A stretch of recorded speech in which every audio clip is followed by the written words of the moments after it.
हाँ भाई। उसके बाद अब हम करवाएंगे, नेक्स्ट टॉपिक है हमारा electrolytic conduction. Electrolytic conduction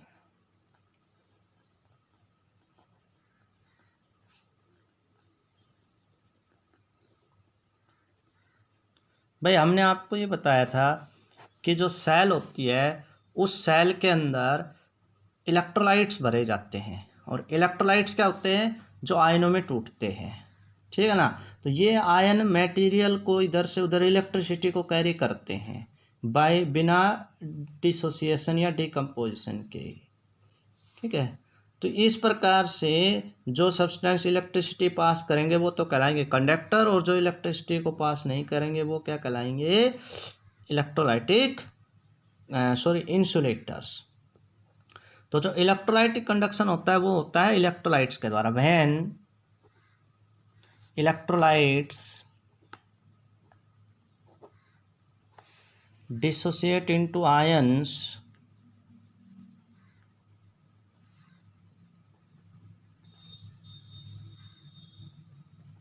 and carry electricity from one electrode to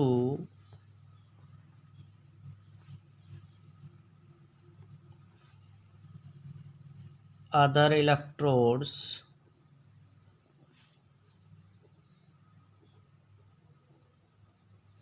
in a electrolytic cell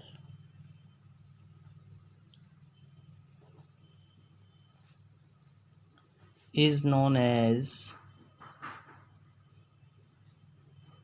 electrolytic conduction।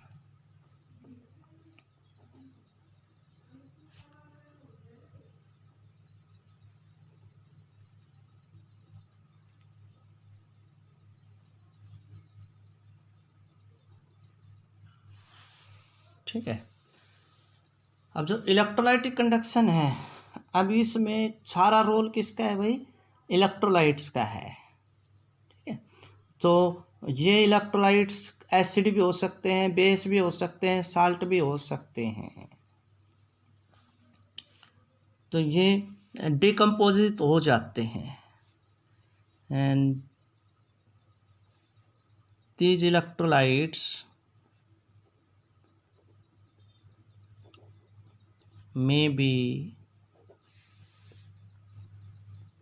acid, जो भी आयनों में टूटेगा, base, salt etcetera. Types, electrolytes दो तरह के होते हैं भाई। Electrolytes are of two types. Electrolytes दो तरह के होते हैं। कौन कौन से भाई, स्ट्रॉन्ग इलेक्ट्रोलाइट्स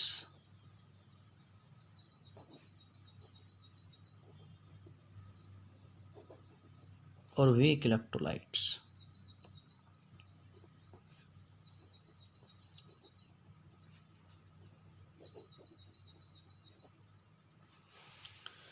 सबसे पहले बात करते हैं हम स्ट्रॉन्ग इलेक्ट्रोलाइट्स की। स्ट्रॉन्ग इलेक्ट्रोलाइट्स क्या होते हैं।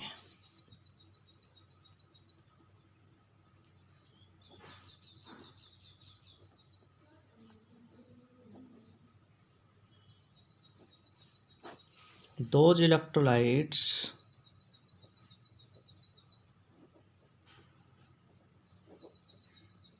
which are dissociate into ions completely।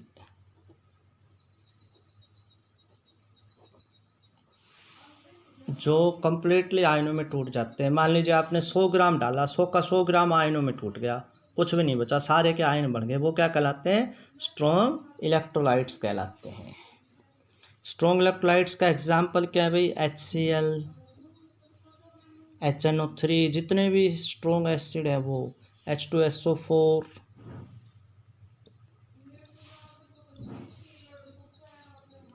NaOH, इसमें एसिड बेस साल्ट कुछ भी हो सकता है, NaCl, KCl एटसेट्रा। ये ऐसे सब्सटेंस जो कम्प्लीटली आयनों में टूट जाते हैं। ठीक है, उसके बाद है भाई वीक इलेक्ट्रोलाइट्स।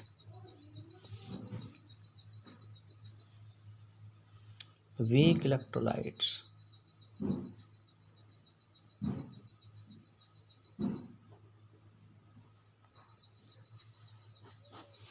ये ऐसे सब्सटेंस होते हैं जो कि कंप्लीटली आयनों में नहीं टूटते।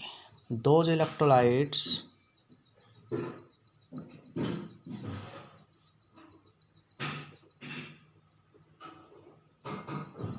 which are not dissociate into ions completely, जो कंप्लीटली आयनों में नहीं टूटते वो क्या कहलाते हैं भाई? वीक इलेक्ट्रोलाइट्स कहलाते हैं। ठीक है, वीक इलेक्ट्रोलाइट्स का एग्जाम्पल क्या क्या बनता है भाई? इसका एग्जाम्पल है, फॉर एग्जाम्पल आपका एसिटिक एसिड है CH3COOH,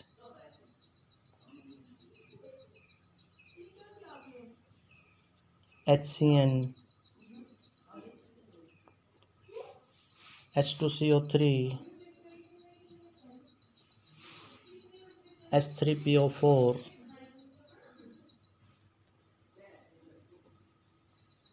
एटसेट्रा।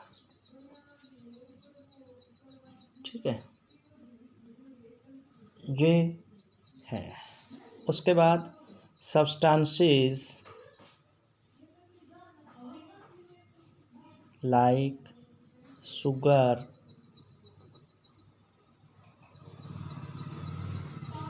जिसके अंदर शुगर है, यूरिया है, जो कि आयनों में नहीं टूटते, which are not dissociate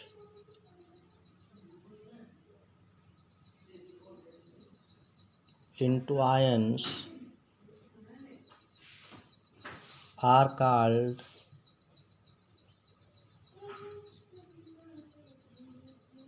are known as non-electrolytes।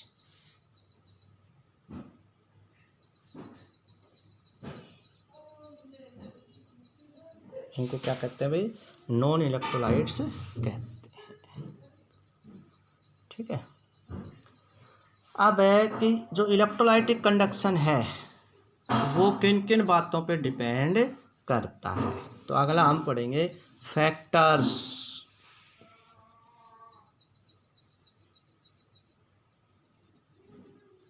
Affecting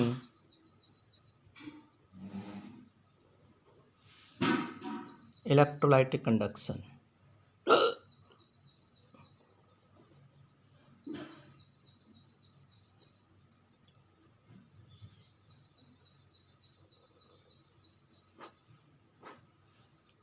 ठीक है, तो सबसे पहला तो है भाई कि मान लो ये सेल है, इस सेल के अंदर आयन पड़े हैं, सोडियम आयन और क्लोराइड आयन। सोडियम आयन किधर जाएंगे? इधर जाएंगे, क्लोराइड आयन इधर जाएंगे। ये एक एनोड है, ये क्या है? कैथोड है। अब क्या है, ये आयन इधर से उधर जितनी तेजी से जाएंगे उतना ही इलेक्ट्रिसिटी ज़्यादा कैरी होगी, उतना ही इलेक्ट्रोलाइटिक कंडक्शन ज़्यादा होगा। तो ये किन किन बातों पे डिपेंड करता है इलेक्ट्रोलाइटिक कंडक्शन? तो भाई ये एक तो बात डिपेंड करता है इनके बीच में इंट्रैक्शन में। ये है कैटायन, ये है एनायन। जितना एनायन और कैटायन के बीच के अंदर इंट्रैक्शन ज़्यादा होगा उतना ही मोमेंट कम होगा। पॉजिटिव नेगेटिव आयन एक दूसरे को अट्रैक्ट करेंगे तो ये चलेंगे कम तो इलेक्ट्रोलाइटिक कंडक्शन कम होगा। तो ये सबसे पहला फैक्टर है इंटर आयोनिक अट्रैक्शन। ठीक है, दूसरा है भाई solvation of ion. Solvation of ion का मतलब क्या होता है कि आयन के बीच के अंदर जो सॉल्यूट और सॉल्वेंट है ना, उनके साथ आपस में इंटरेक्शन करना। ठीक है, कि इनके अंदर अगर मान लीजिए ये पानी के साथ ये जिस चीज़ में घोले गए हैं, मान लिया NaCl है, NaCl पानी में घोला गया है, अगर इनके बीच में अट्रैक्शन ज़्यादा हो गया पानी और इसके बीच में, तो वो चलने नहीं देगा। क्लोरीन भी पानी के मॉलिक्यूल के साथ अट्रैक्ट हो गया तो चलने नहीं देगा पानी। तो ये इसको कहते हैं कि आयन ऑफ सॉल्वेशन, जिसमें सॉल्यूशन बनाई है उसके साथ इसका अट्रैक्शन कितना है। तीसरा डिपेंड करता है विस्कोसिटी पर। विस्कोसिटी का मतलब क्या होता है कि जितने ज़्यादा विस्कोसिटी ज़्यादा होगी उतना ही क्या होगा, जितना गाढ़ापन ज़्यादा होगा उतना ही चलने में दिक्कत होगी, जितना डाइल्यूट ज़्यादा होगा उतनी चलने में ज़्यादा सुविधा होगी। तो विस्कोसिटी पर डिपेंड करता है। इसी तरह से टेम्परेचर पर, टेम्परेचर ज़्यादा होगा तो आयन जल्दी मूव करेंगे क्योंकि विस्कोसिटी घटेगी। ठीक, तो हम ये कह सकते हैं कि ये एक तो नेचर ऑफ इलेक्ट्रोलाइट्स पे डिपेंड करता है, नेचर ऑफ सॉल्वेंट पे डिपेंड कर सकता है, कंसंट्रेशन ऑफ सॉल्यूशन पे डिपेंड करता है। तो अब हम ये फैक्टर बारी बारी से पढ़ेंगे। तो सबसे पहला है हमारा भाई nature of electrolytes. Nature of electrolytes,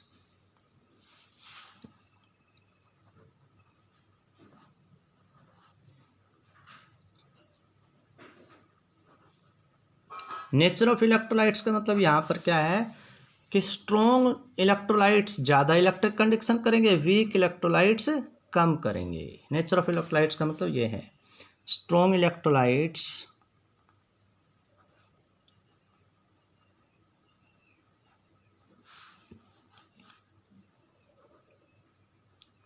shows more conduction, ज़्यादा उनके अंदर चलने की पावर होती है। वीक इलेक्ट्रोलाइट्स कम करते हैं। ठीक है, क्यों करेंगे? क्योंकि स्ट्रॉन्ग इलेक्ट्रोलाइट्स कंप्लीटली आयन में टूट जाएंगे, उसके 100 आयन कैरी करेंगे, वीक इलेक्ट्रोलाइट्स के 50 ही आयन बनेंगे तो वो कम कैरी करेंगे। क्यों करेंगे? Due to complete dissociate into ions, complete dissociation into ions. दूसरा भाई फैक्टर, दूसरा फैक्टर किस पे काम करेगा? नेचर ऑफ सॉल्वेंट्स पर। नेचर ऑफ सॉल्वेंट्स मतलब कि सॉल्वेंट जो है, सॉल्वेंट जिसके अंदर घोला गया है, देखो ये तो सोल्यूट का काम कर रहे हैं, सॉल्वेंट क्या जिस पर घोला गया, अगर वो सॉल्वेंट पोलर नेचर का है, किसका है? पोलर नेचर का है, तो पोलरिटी जितनी ज़्यादा होगी उतना ही आयनाइजेशन ज़्यादा होगा। तो दूसरा होगा nature of solvent.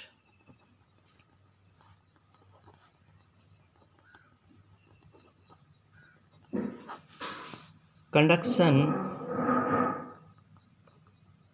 will be more in polar solvent, कि जो पोलर सॉल्वेंट है ना उसमें कंडक्शन ज़्यादा होता है। तीसरा है concentration of solution, concentration of solution पे भी डिपेंड करता है। कंसंट्रेशन ऑफ सॉल्यूशन, भाई जितने ज़्यादा सॉल्यूशन की कंसंट्रेशन होगी उतना ही क्या होगा? आयनाइजेशन ज़्यादा होगा।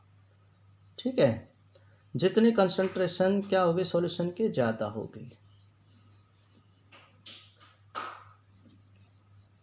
उतना ही जो इलेक्ट्रोलाइट्स पर डिपेंड करता है ये कि भाई स्ट्रॉन्ग इलेक्ट्रोलाइट्स है या वीक इलेक्ट्रोलाइट्स है। तो वीक इलेक्ट्रोलाइट्स में जो आयनाइजेशन होता है वो लेस होता है, जबकि स्ट्रॉन्ग इलेक्ट्रोलाइट्स का इंटर आयनिक अट्रैक्शन ज़्यादा हो जाता है।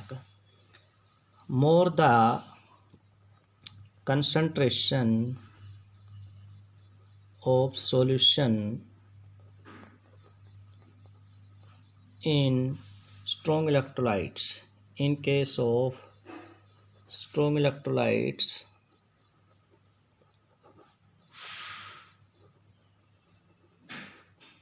less will be conduction, less will be electrolytic conduction, electrolytic conduction.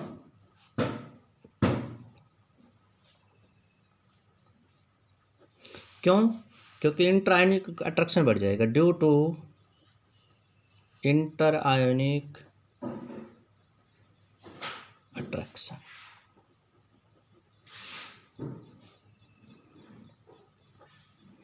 Week electrolytes में कंसंट्रेशन बढ़ेगी तो बढ़ेगा। चौथा है टेम्परेचर, टेम्परेचर बढ़ाएंगे तो वह इलेक्ट्रोलाइटिक कंडक्शन बढ़ेगा। विद इंक्रीजिंग टेम्परेचर, टेम्परेचर बढ़ाएंगे तो डिसोसिएशन बढ़ेगा और कंडक्शन बढ़ेगा। Conduction become increase due to greater dissociation।